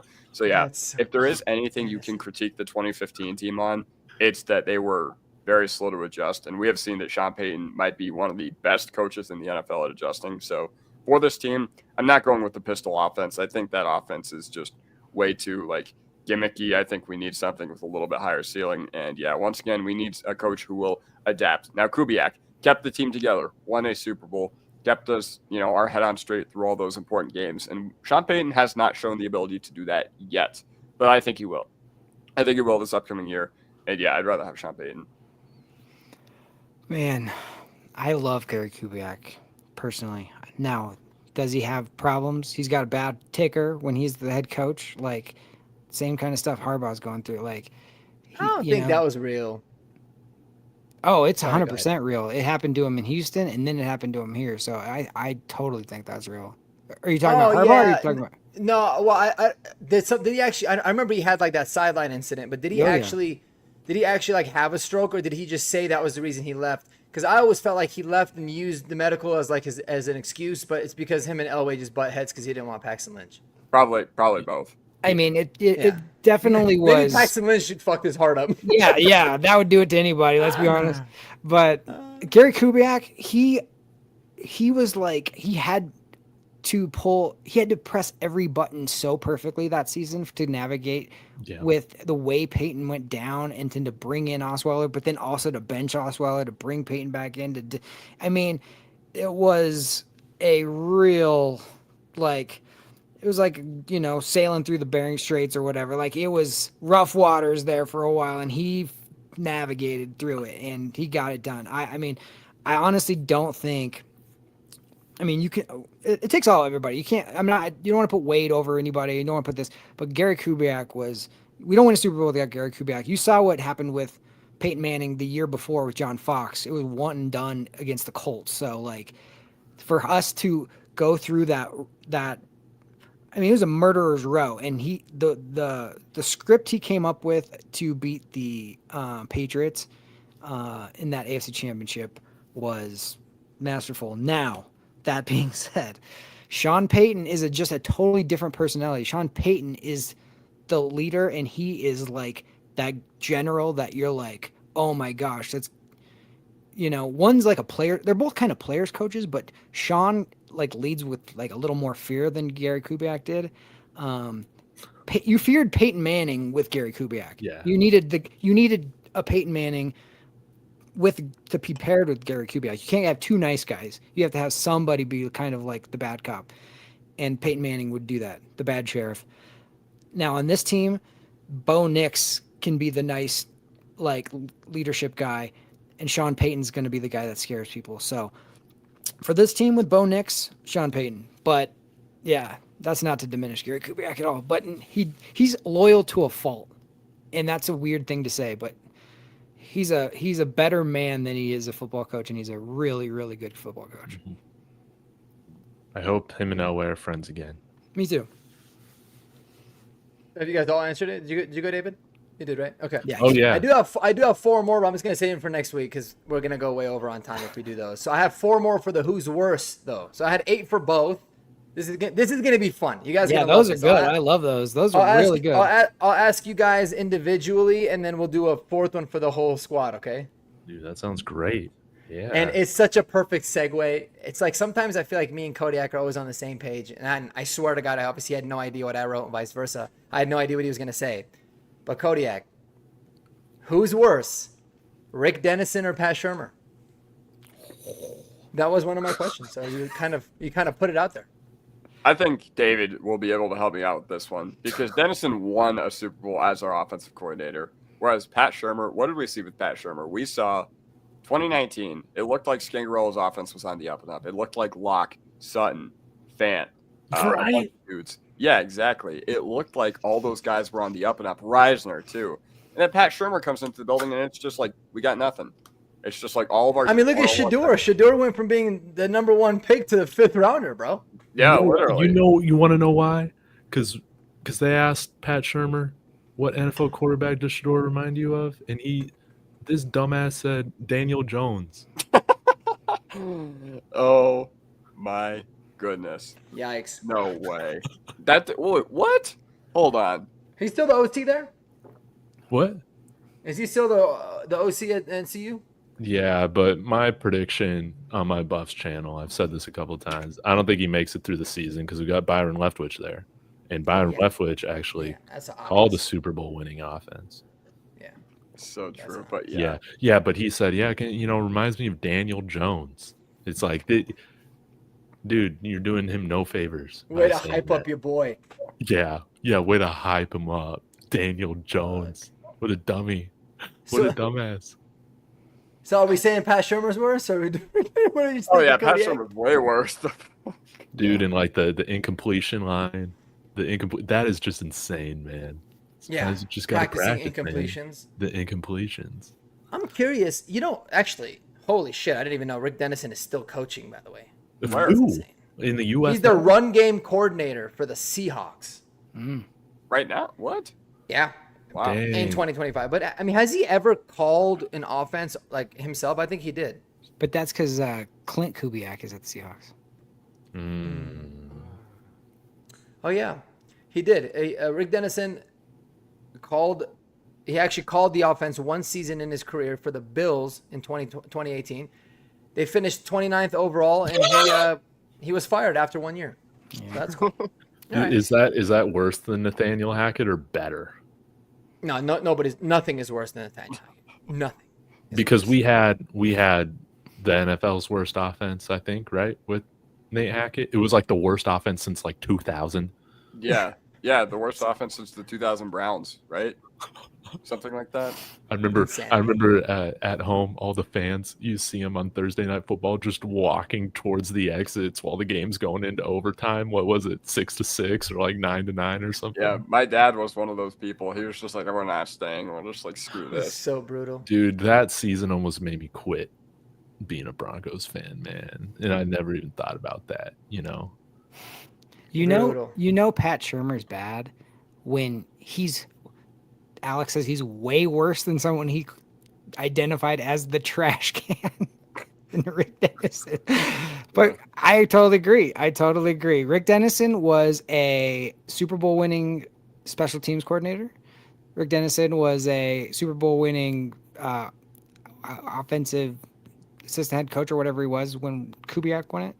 And he's not an imaginative play caller, but my God, Pat Shurmur was the most infuriating. That was the most infuriating season watching him. That play call. I was just like, and not only that, but it's one thing to be like bad, but you're interesting. He was the most boring like press conference I've ever seen in my entire life. When they would interview him once a week, I was just like Brutal. Oh, it was, dude. If anybody's having trouble sleeping, you don't need to do, the pills. You don't need to spend money on any of this stuff. Pull up a Pat Shurmur press conference. You'll be out in under 60 seconds. I guarantee it. Jerry Rosberg, man, he's the one that I fall asleep to watching his press conference. But those are good dreams because Jerry Rosberg's like an inspiring, like, let me tell you something. Now, that was a little slow. It took 15 minutes to get to the point, but at least I felt good at the end. I loved Rosberg. I could listen to that dude talk all day, dude. Yeah, Pat Shurmur, dude. It was like, It was like, yeah, you don't even need anesthesia in hospitals, honestly. Just throw on some Pat Shurmur and everybody like count to 10 backwards and you're out. Now, out. Eli's got a nice question here, but I just got to say this, man. Like, looking back at it, Nate Hackett, he was a total cuck, dude. He totally gave that energy, right when he was talking about Sierra and all that stuff. Like, the dude was just a creep, man. He was a creep. And, allegedly, we're not getting Empower Hour sued, Horsepower Hour. Power hour. Gosh. Okay. Overtime topic. You guys ever thought about doing a group buy for a Broncos game? And I'm curious what y'all's thoughts are on, if we could all go to a game together. Which one would we go to? I'm pretty, would it be a home game or an away game? Let's go to London, bro. Yeah, if we're gonna just pick. Dude, yes. That go to would, London. yeah, that would be spectacular. We can If go I had watch a a little little bit bit of of money. Tottenham, soccer out there because it's in the Hotspur Stadium. Yeah. Yeah, I don't know what Walmart. the hell they eat in London. I heard the food sucks, but we'll have their food. Have some beers. Here's the thing. They got pubs, dude. Pubs, you can find good food in a pub. Yeah, we'll figure something. I mean, I'm not picky. I'll eat whatever. I don't care. I just want to do a pub tour anyway, so like this will be a great Yeah. excuse. Do they have Play some weed golf. there? Like, Probably not. like David's trying to get arrested before the game. what is British weed like? I heard you talk with an accent when you hit it, though. I don't know. You're just like, hello. Shine your Hello. shoes, What? governor. Go Broncos. I think it'd be really cool to go to Texas and visit David, obviously, and see them in Houston next year. Because the crowd's going to be 50% orange. Remember when we played them 2 years ago? Yeah. The crowd was like pretty much all Broncos fans. And the Meow Wolf is legit. It's all like hip hop themed in Houston. So it's Yeah. gonna be like really cool. As long as it's not in the summer, like in the early part of the That's season. what I'm saying. Fuck Yeah. that. In November, Houston- bro. Houston in the summer or September. Oh, yeah, it is in brutal. November. Now, in the November, words yeah. of Kirk Cousins, I would want to, what is it? Walk into your trap, take over your trap. I want to do that in Las Vegas, baby. I think a Las Vegas Broncos trip would be so much fun. We could say, Dangerous, brother. yes, but that's how it should be, man. Stay at Circa, then you can go into Fremont Street, see all the freaks. Last time I was there for Summer League, walk right out onto Fremont Street, some dude smoking crack right in front of me, man. You can't get this anywhere You else. can't get that anywhere else. Actually, you could. You can walk around Seattle, get some of that. You go walk down 6th Street. You get some heroin. Street. 16th Street Mall, you'll definitely get some crack. Some. What was the term? Fax, Colfax mode. Going Colfax mode. I love that saying. We are going Colfax mode. All right, David, you ready for this? Yeah. Who's worse, Michael Schofield or Matt Pert? Oh, dude, man, Michael Schofield was so bad. He was so bad. I'm going with Michael Schofield. And, Matt Pert hasn't even traumatized me. That's why. But Michael Schofield, this guy was what, a 2nd round pick, right? This guy couldn't play any position on the offensive fourth, I line. think. He was Yeah. How many sacks did he give up before Tyler Columbus got put in? Was it 5 or 6 sacks he gave up at like right tackle in one He gave game? up 5 sacks to He gave up- Khalil Mack. Yeah, he gave up 5 sacks to Mack, and I remember Peyton Manning when he came back, when he was in the, his comeback game against the Chargers Week 17. He was like, "I am not going out there." with that It's like, I ain't playing with that motherfucker." fucking guy. Dude, that's so funny. To his credit, they moved him inside the guard, and he actually played pretty well at guard. Well, he saved his career with the Chargers, I remember, right? He did. Like, Yeah, he played moved in a guard. He played all right. They signed him, and he made a career for himself. But that was the best. But Peyton Manning was like, "I'll go in, but not with that. Not with that." Hell no. I love that. I love that. All right, and then Jeremy. Yeah. It was hard for me to find like current players because we don't really have a lot of like bad players or like there's guys that we don't really know enough about. So I had to probably keep it a lot to like. especially now that Lucas Kroll's at tight end university. Yeah. Oh, was he there? Yeah, there with Evan Engram. What's Anyway, the GPA there? 0-0? What was the worst signing? Actually, hold on. I have a lot of funny ones. I'm gonna save the funny ones for the group for sure. Okay. But okay, well, because this one I'm not even sure if it's that good. It's probably gonna be pretty obvious, and I don't want to give you an obvious one. So I'll do the other one. Who's worse, Josh McDaniels or Vance Joseph as a head coach? McDaniels, because he's a freaking prick, and he He's a prick. not to put it lightly. Sorry. Went on auto mode there. Yeah, the thing about Josh McDaniels is everybody tries to pretend like Sean Payton. He's like, oh, he's the smartest man in the room. Just ask him. Freaking Josh McDaniels thinks he's the smartest man in the room. And he will freaking detonate your team. Vance Joseph, I don't love him as a head coach at all. But he had to coach that season a little bit, two hands behind his back, and kind of yes sir'd and had to do what he was told a little bit. Josh McDaniels was thrown the keys by Joe Ellis, and he freaking ran that crap into the ground. He immediately ostracized our most important player, Jay Cutler, who was like on the come up at the time. He thought like Lonnie Paxton was the biggest signing he needed to do, and get rid of the long snapper and bring in like, it's just like, what the heck are you thinking? Now he did, yeah, he had a cheating scandal. He sucked all the way around. He was an absolute mess. And every time he's got another opportunity, he's shown exactly who he is. Now he's a very smart offensive coordinator. And Vance has had a very good job, done a very good job as a defensive coordinator. Neither one are very good head coaches, but Yeah. Vance Joseph is I think Vance will be a embarrassment. good head coach in his second time. You know, Could be. Vance is one of those guys. He's one of the only like of all the coaches that we've had that have sucked, and there's been a lot of them. He's the only one that I was like, I don't know why, but I just still really like the dude. Like, he was always such a lovable person, always kind. Like, I'm Right. really happy that he's doing really well as a defensive coordinator, because I always rooted for him, even though he was like totally in over his head.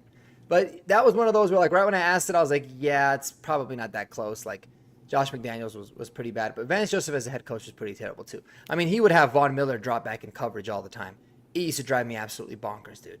I'm like, that's a really good idea. Yeah. Why don't we just drop Von Miller back in coverage all the time? That sounds like really logical. Let me throw one back to you real quick. Josh McDaniels versus Nate Hackett. Oh, Nathaniel Hackett's the worst head coach in the history of the sport, not just the Broncos. There will never be a head coach that's that bad and that incompetent. Period. It was like I thought about not ever being a Bronco fan again. That's how embarrassing it was. When you have the stadium counting down the play clock for you, bro, Brutal. and you don't even know how to handle like anything, the media, nothing, and then like they have to hire basically a babysitter for you to tell you when to call timeout. That is next level incompetence. He was horrible. I'm actually shocked we won as many games as we did. Now, I'm saying that because he is also another very nice person who's like if like you met him on the street, you'd be like, oh, I like this person. He's a nice I don't know guy. though. No, I think he's trying to bang my wife. Yeah, he's almost so corny. I'd want to just punch him in his face. All right. You know what I mean? Yeah. Like, it was like, yeah, I don't get it. That dude. Cringe is the term, I think. Yeah. I do want to bring this up, man. I forgot this. So you know how the year prior in 2008, Eddie Royal, rookie year, had 5 touchdowns, 980 yards. One of the other moves that Josh McDaniels does when he first takes over is he goes and signs Jabbar Gaffney to a contract. Jabbar Gaffney. And yeah, Eddie Royal's sophomore production drops down to like 300 yards on the year, man. Because freaking Jabbar Gaffney got like 700 yards. Yeah. It's like Nate Hackett was like in love with Russell Wilson, but Josh McDaniels was in love with Matt Castle. So it's like, man, either way you go, that's bad. That's bad news. It was wild. Like Josh McDaniels, it's funny because like he tail spun the team, but like it led to Peyton Manning directly. Right. If you think about it. No, 100%. Right? And I then, thought about that. And then with drafting Tebow. the Tim Tebow and all the stuff that happened, and he drafted DT. Demarius Thomas, Yep. right? He drafted I think Robert Ayers had a couple good years. No Sean Moreno, right? It was no Sean Decker, Moreno. yeah, right. Yeah, Decker. He Yep. left us with some presents, at least. He did, but then he Right. also traded a future first-round pick for a corner that never played. Ever. Yeah, just like Oh, dude. Alfonso Smith, right? Alfonso Dude. Smith Smith. was 5'9" horrible. 5'9" corner, baby. So it was like, Yeah. holy shit, man! Like it's wild. Like he did some crazy stuff. I don't know. Yeah. That's a good one, though. Yeah. These are fun. All right. Now this is for the group. You guys are gonna love this one. This is a good one. All right. What's worse, Nathaniel Hackett or Clay Webb Powerade? Like, what's worse to Dude, endure? Dude, In if they general. bottle it up, man, they bottle it up. That Like thing. you had to oh, either drink Yeah. Clay Webb's Powerade Right? or go through another 15 games of Nathaniel. dude, it's just protein, man. I'll go through I'm that. fucking I'm yeah, chugging it, no dude, problem. yeah. I won't even plug my nose, bro. That's right, dude. I'm backwashing that thing and then drinking it again. It's exactly what I'm doing, dude. I could never. I might die if I go through another Nathaniel Hackett Yeah, I would die. season, man. There isn't much I wouldn't do to spare Broncos country from experiencing that again. Yeah, it'd be easy. Dude, I'll yeah, man. I'll do the Clay Webb special, man. Ice bucket challenge. Let's go. Clay Webb ice bucket challenge, baby. You guys That love Hackett. football more than me. Man, we got some weak fans out here. No, I don't know if they're saying this, but they're all like, Hackett, man, you guys aren't real No, he's saying Broncos fans. no. if you're not- He's saying who's worse. Oh, Yeah. my bad. I thought they said that they would Yeah, Oh yeah, wouldn't who's worse? they No, wouldn't yeah. drink, the Clay Webb juice, but I would. I would. God, True Broncos fan. if it meant I didn't have to endure Nathaniel Hackett again, I would say skip the Powerade. I'm right here. Powerade bottle right here. All right.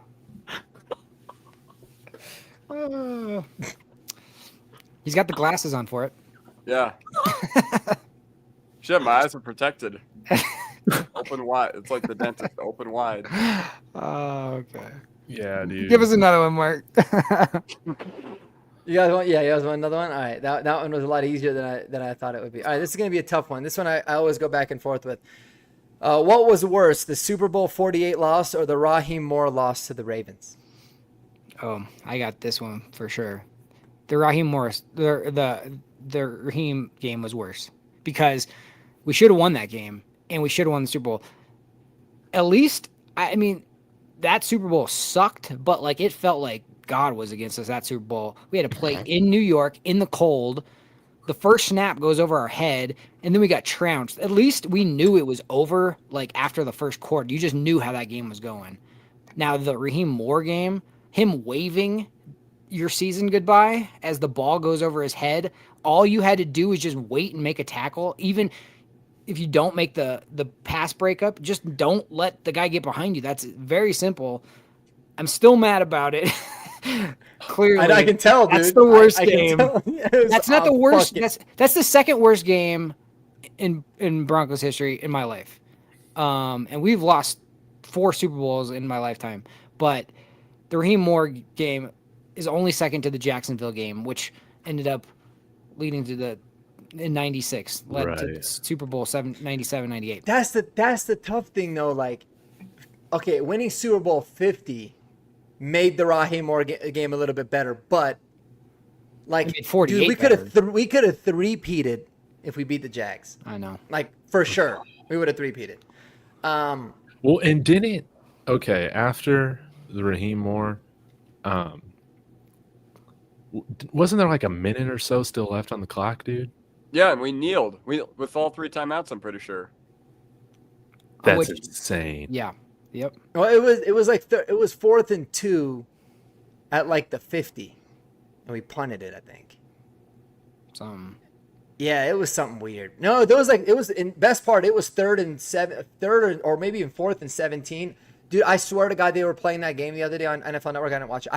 I've yet to watch it a second time. I don't even remember what Dude, happened. I can never. All I remember is that Trenton Holiday had 2 return touchdowns. That dude I was a remember I was freezing boss. in the South Stands. I was You were there. Yeah, I was there. I had a hockey That's game the next day. Dude, I can't even imagine. I swear to God, if I was at that game, I would not have made it home. And Then to again, lose, I was 11, so I didn't understand the magnitude at the time, but I was like, dang. yeah, and to lose the game when Payton is running to his right, throwing back against his body, which if there's any quarterback in the history of the NFL that you think would not make a mistake like that, it was Peyton Manning.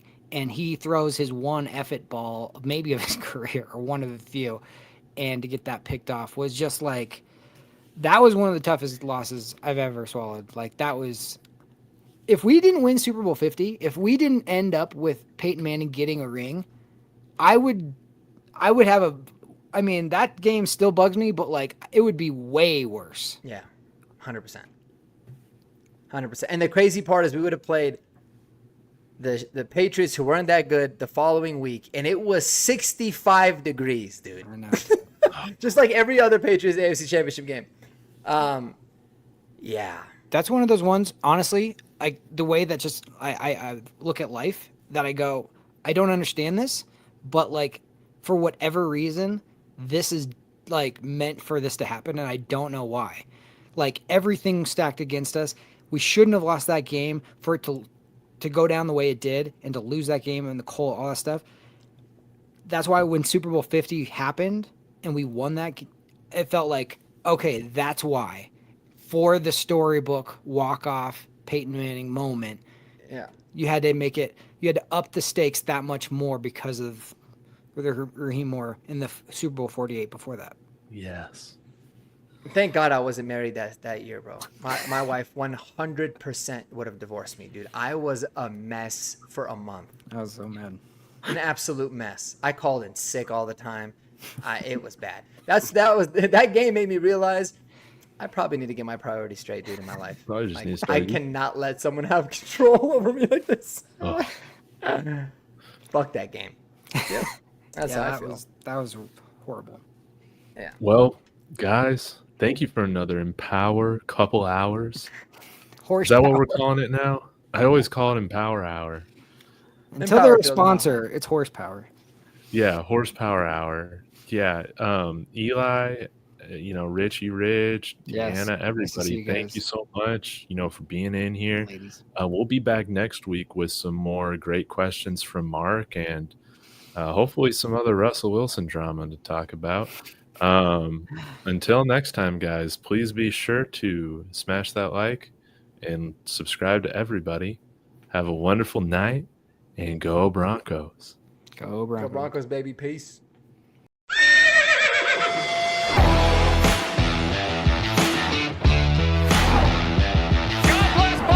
That sacrifice is grabbed, and he's going